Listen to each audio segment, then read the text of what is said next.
Ngayon to, so karon nakatawag ka ng bislik, no? So nalat na sa may ilang view, ilang bislik. So naapoy nagpa-picture pa diha. So niya ata mo pa-picture, no? So dihapit ta kadali.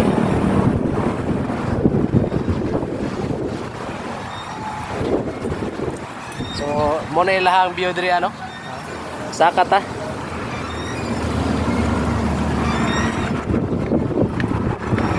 So bugnaw ay hangin rin, nindutan ni hapon diri siya laagan.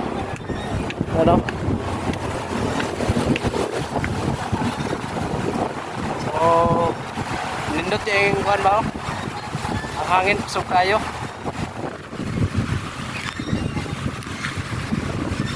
So nindot siya diri laagan mahapon.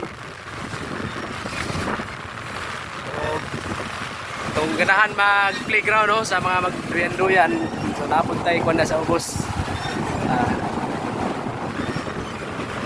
So nindot siya. Mawala siya mag-stress sa area.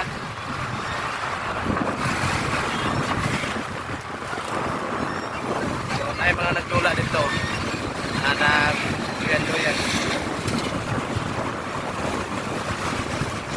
So presko kayong hangin, no? Sagot ko na, hangin kayo. So ito guys, kasi makalago po diri experience nyo ang kuhan ang kanindot sa bislig.